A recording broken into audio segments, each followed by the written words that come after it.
अगर आपने अब तक ग्रीन स्टडी सब्सक्राइब नहीं किया है तो आप इसे सब्सक्राइब कीजिए, फिर बेल बटन पे क्लिक कीजिए। इससे आपको हमारे हर वीडियो का मैसेज फ्री में आपको आपके मोबाइल पे मिल जाएगा। हेलो व्यूअर्स, अस्सलाम वालेकुम। इसके पहले हमने आपको मश्क 1 के कुछ सवालात करा दिए थे, यानी एक सवाल नंबर 1 का पहला और सवाल नंबर 2 का पहला। आज हम आपको सवाल नंबर 2 का दूसरा सवाल हल कराएंगे। तो सवाल नंबर 2 का दूसरा सवाल ये है, इस तरह से सवाल आपको दिया गया है। इसकी शुरुआत इस तरह से करेंगे हल की कि आपको जो मसावातें दी गई हैं, पहली मसावात x जमा 7y बराबर 10, इसको आपको मसावात नंबर 1 देनी है। दूसरी मसावात आपको दी गई है 3x वज़ा 2y बराबर करके 7, मसावात नंबर 2। अब मसावात लिखते लिखते आपके जहन के अंदर ये बात आ जाती है कि मुतग़य्यर के ज़रीब किस तरह से दे हुआ है। तो आपने लिखते लिखते आपको जहन में ये आएगा, आपने देखे कि यहाँ पर x का ज़रीब 1 है, यहाँ पर x का ज़रीब 3 है। तो आपको दोनों को मसावी करना है, यानी कि जो नीचे 3x दिया गया है इसको भी 3x करना है। तो आपको ऊपर वाली मसावात को 3x करने के लिए मसावात नंबर 1 को 3 से ज़रब देनी। तो आइए उसको 3 से ज़रब देते हैं। इस तरह से आपने ज़रब 3 लिख दिए। यहाँ पर आपको लिखना पड़ेगा मसावात 1 को 3 से ज़रब देने पर। अब किस तरह से ज़रब होंगी? ज़रब या तकसीम जब भी आप देंगे मसावातों को तो आपको उसके हर रुकन को ज़रब या तकसीम देनी है। अब हम यहाँ पर अमल ज़रब का कर रहे हैं, तो देखिए किस तरह से ज़रब होंगी। यहाँ पर ज़रब 3 कर रहे हैं आप, यहाँ पर x है, 3 ज़रब x 3x हो जाएगा। जमा का अमल हो रहा है, जमा लिख दिए, 3 सत्ता 21, y का y, और लास्ट में आपको 10 दिख रहे, 10 को 3 से ज़रब देने पर हासिल होता है 30। ये नवी मसावात बनी है आपकी, तो इसको आपको मसावात नंबर 3 दे देनी है। अब आपको मसावात 2 और 3 पर गौर करना है कि यहाँ पर जो मुतग़य्यरों के ज़रीब हुए यकसा हो गए, है ना।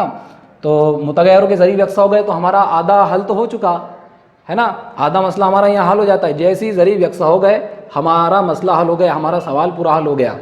अब ये ज़रीब की अलामतें हमको बताती है कि मसावातों की क्या करनी है।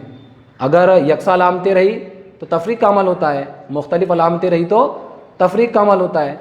तो देखो यहाँ पर अलामतें कैसी है, यहाँ पर अलामतें यकसा है तो आप कौन सा अमल करेंगे? तफरीक का अमल। और अलामतें मुख्तलिफ रही तो जमा का अमल करते हैं आप। तो करिए फिर मसावात 2 और 3 की तफरीक। मसावात 2 और 3 की तफरीक करने पर मसावात नंबर 2 लिखनी है आपको, 3x वज़ा 2y बराबर 7, और मसावात नंबर 3x जमा 21y बराबर करके 30।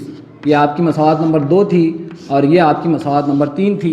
अमल आप कर रहे हैं तफरीक का, तो तफरीक का अमल करते वक्त आपको एक बात जहन में रखनी है कि नीचे जो मसावात है उसकी तमाम अलामतें बदल जाएंगी, यानी जो जमा के अंदर है वो वज़ा हो जाएंगी। इस तरह से दूसरा रुकन भी वज़ा हो जाएगा और ये तीसरा रुकन भी जो है तो वज़ा हो जाएगा। यानी कि पहले इन पर अलामतें जमा की थी, अब इन पर अलामतें वज़ा की है। इस पर पहले जमा की अलामत थी, अब इस पर वज़ा की अलामत है। तो अमल कीजिए, यहाँ पर जमा 3x वज़ा 3x कैंसल आउट हो गए। इसी तरह से वज़ा यानी जमा का अमल होगा 21 और 2 23, लेकिन चूँकि बड़ा आदद वज़ा में था इसलिए आप वज़ा लिखेंगे, और मुतग़य्यर y इस्तेमाल हुआ था इसलिए y लिखेंगे। और यहाँ पर 7 में से 30 जाएंगे तो वज़ा 23 बचेंगे। इस तरह से दोनों तरफ की वज़ा कैंसिल हो जाएंगी। आपका आंसर बनेगा 23y बराबर 23। अब यहाँ से आपको y की कीमत निकालना है, 23 को रिमूव करना है, तो y बराबर इधर के 23 और ये जो 23 थे इसके तकसीम के अंदर आ जाएंगे। इस तरह से 23 कैंसिल होंगे और आपकी y की कीमत आ जाएंगी y बराबर 1। अब ये y बराबर 1 आपको ये दी गई मसावातों में से किसी एक मसावात में रख देनी है। तो हम मसावात नंबर 1 में रखेंगे।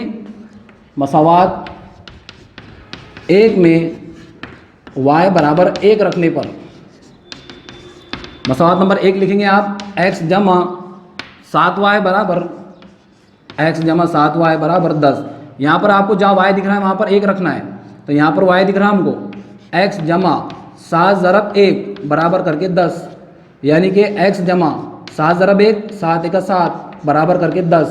इस तरह से x बराबर 10 के 10 रहेंगे, जमा 7 उधर चल जाते हैं तो वज़ा 7 हो जाएंगे।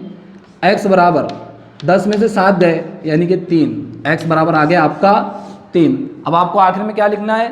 x बराबर 3 आया है, y बराबर 1 आया है, तो आपका हल बनेगा 3,1। इस तरह से मसावातें हल होती है। इस मसावात का हल 3,1 है। इस तरह से गाइस आपको एक बात ही जहन में रखने की है, वो ये कि जब अलामतें एक जैसी रहेंगी तो तफरीक का अमल, और अलामतें मुख्तलिफ रहेंगी तो जमा का अमल। ये बात आपके जहन के अंदर आ गई तो आप इन हमजाद मसावातों को बाआसानी से हल कर सकते हैं। और दूसरी बात ये कि मुतगय्यरों के ज़रीब जो है आपको यकसा करने हैं, चाहे वो एक्स का हो या फिर चाहे वो वाई का, जो आपको आसान जाता है वो आपको जो है तो यकसा करना है। ठीक है स्टूडेंट्स, उम्मीद करते हैं कि ये आपको दूसरी मिसाल समझ में आएंगी। हमारे इस वीडियो को लाइक कीजिए और ज़्यादा से ज़्यादा अपने दोस्त और अहबाब के अंदर दिखाइए। ठीक है, खुदा हाफिज़।